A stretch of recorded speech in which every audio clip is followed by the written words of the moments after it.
महाराज जो प्रेमी होता है, विरही होता है ना, उसे किसी बात का फिर भान नहीं रहता। वो क्या कर रहा है उसको कुछ मालूम, उसको तो केवल अपना इष्ट दिखाई देता है।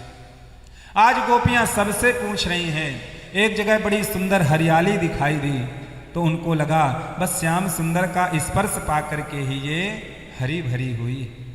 दूसरे ने कहा नाना ये इस जन्म से हरी भरी नहीं है। तब अरे कहा जब हमारे भगवान ने वाराह अवतार लिया था ना और इस धरती को हिरण्याक्ष के चंगुल से छुड़ाया था, तब से जो है यह हरी भरी है। अब बताइए, इनको लोग कहते हैं गंवार गोपियां हैं और इनको भगवान के हर जन्म की बात याद है। मालूम है गोपियां साधारण नहीं है महाराज। इस तरह से आपस में बातें कर रही हैं और इधर किमति कृतम छित तपो बत केशवांघ्रिश स्पर्शोत्सवोत्पुलकितांग रुहैर विभामी अप्यंग्रिशंभव उरुक्रम विक्रमादवा आहो वराह वपुसः परिरंभरेण। कोई कहती वामन के द्वारा यह जो है सुंदर है, कोई कहती वाराह के द्वारा सुंदर है। माने कई जन्मों का नाम यहां पर ले लेती, फिर भी भगवान नहीं आते हैं। और इधर जब भगवान इतना बुलाने पर भी नहीं आए, तब आज गोपियों ने भगवान की लीला का अनुसरण किया। क्या अनुसरण किया? एक गोपी बन गई पूतना और एक गोपी बन गई कृष्ण, और पूतना बनी गोपी के ऊपर कृष्ण बनी गोपी। आज छाती पर बैठ करके कहती है मैंने पूतना को मार दिया, पूतना को मार दिया। एक जो है कृष्ण बन करके और एक अघासुर का जो है वध कर रही है, एक बकासुर का वध कर रही है, एक तृणावर्त का। और तो और इतनी विह्वल हो गई कि 4 गोपियों ने चुनड़ी को 4 कोने से पकड़ा और एक गोपी बीच में कृष्ण बन करके खड़ी हो गई और कहा आओ गोपियों, आओ ब्रजवासियों, मैंने जो है गोवर्धन को धारण कर लिया है, आओ आओ तुम लोग मेरे इस गोवर्धन के नीचे आ जाओ। ये क्या है? भगवान की भक्ति 4 तरह से होती है। पहला भगवान का नाम, दूसरा रूप, नाम रूप, और तीसरी लीला, और चौथा धाम। धाम में वास मिल जाए, अब आप कैसे भी रहिए आपका कल्याण हो ही जाएगा। तो नाम लीजिए, नहीं रूप छटा का पान करिए और भगवान की लीला का दर्शन करिए, नहीं तो भगवान के धाम में 4 तरह से भगवान का भजन होता है। इस तरह से गोपियां आपस में जो है आज भगवान की लीलाओं का अनुकरण करने लगी।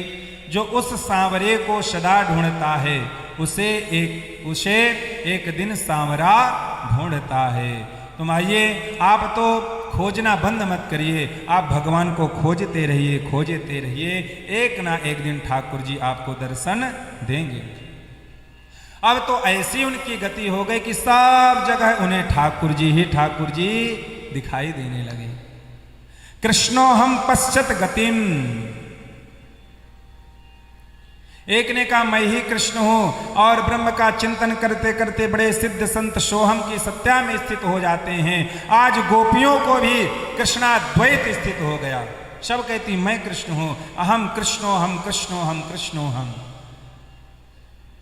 इस तरह से महाराज आज सारी गोपियों ने भगवान को ढूंढा। थोड़ा और आगे बढ़ी तो देखा कहीं पर कुछ फूल गिरे पड़े थे और वहां पर थोड़ा जमीन धसी हुई थी। माने प्रिया और प्रियतम का वहां पर संवाद हुआ हो। और एक गोपी ने कहा जरूर हमारे श्याम सुंदर इसी मार्ग से गए हैं। अरे देखो देखो, हमारे ठाकुर जी अकेले नहीं गए, जरूर कोई ना कोई उनके साथ में है।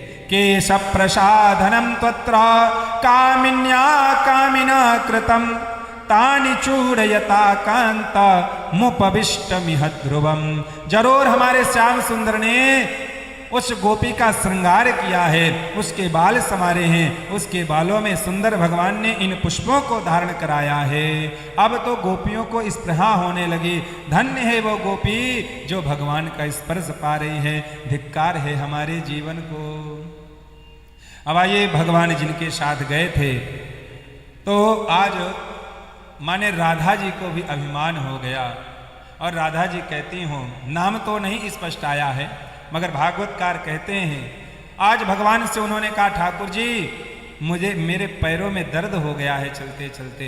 भगवान ने कहा अच्छा तो आओ मेरे कंधे पर बैठ जाओ, इस कंधे आरुह्यता। और जैसे ही वह भगवान के जो है कंधे पर बैठने लगी, भगवान वहां से भी अंतर ध्यान हो गए। बोलिए रास बिहारी भगवान की जय। श्रीमद् भागवत में श्री राधा नाम को, राधा तत्व को सुखदेव जी महाराज ने बड़ा व्यवस्थित ढंग से रखा। बड़े ही उनको एक तिजोरी में बंद करके रखा है। रत्न को सब थोड़ा दिखाते हैं, राधा जी रत्न है, अमूल्य रत्न है। इसलिए मानो राधा जी का जो है श्रीमद् भागवत में स्पष्ट रूप से वर्णन नहीं आया है। एक बात यह भी है कि महाराज यदि राधा का नाम ले लेते तो श्री सुखदेव जी महाराज की 6 महीने की समाधि लग जाती। तो मानो सुखदेव जी ने संकेत मात्र से जो है नाम लिया, यदि स्पष्ट रूप से नाम लेते तो समाधि लग जाती और राजा परीक्षित को 7 दिन में मोक्ष कराना था, तो कैसे हो पाता। तो आइए इस तरह से उस गोपी को भी भगवान छोड़ करके गए। अन्वेषण करती जो गोपियां आ रही थीं, उन्होंने जब किशोरी जी की वह अवस्था को देखा तो स्पृहा समाप्त हो गई और उस ब्रज गोपी की व्यथा को देखकर सब गोपियों के विरह में उनका साथ देती। आज राधा जी के साथ में सारी गोपियां एकत्रित हुई और राधा जी ने समस्त गोपियों ने मिलकर के विलाप करना प्रारंभ किया। गोपियों ने कहा हे स्वामिनी जी, क्या आपको भी ठाकुर जी छोड़ करके चले गए? कहा हाँ। क्यों? कहा मैं नहीं चाहती थी कि केवल मैं ही ठाकुर जी का अधरामृत पान करूं, उनका सुंदर दर्शन पाऊं। मुझे तो आप सबकी चिंता थी कि आप सब भी उनका साथ पाएं, इसलिए मैंने ठाकुर जी का त्याग कर दिया। तब गोपियों ने एक स्वर में कहा राधा जी, आज के बाद वृंदावन का यदि कोई अधिष्ठात्र देवता है तो कृष्ण नहीं है, वो राधा रानी होंगी। इसलिए आज भी वृंदावन में कृष्ण की भले पूजा है, मगर सब बोलते क्या हैं? राधे राधे राधे राधे। आज भी वृंदावन की अधिष्ठात्री देवी श्री राधा रानी। बोलिए राधा रानी की। और इस तरह से महाराज भगवान को ढूंढती हुई सारी गोपियां यमुना तट में आती हैं और यमुना तट के पास आकर के सभी ने एक बड़ा सुंदर गीत गाया। जब बहुत बुलाने पर आए तो भगवान को गीत सुनाइए, और कनक मंजरी छंद में यह सुंदर गीत गाया जिसको हम सभी लोग गोपी गीत कहते हैं। भागवत में 5 गीत हैं। कल हम लोगों ने बेड़ी गीत सुना, और दूसरा प्रणय गीत, तीसरा है गोपी गीत, चौथा है युगल गीत और 5वां है भ्रमर गीत। तो तीसरा गीत हम पहले सुनते हैं, उसके बाद जो है आगे बढ़ते हैं। बोलिए रास बिहारी भगवान की जय।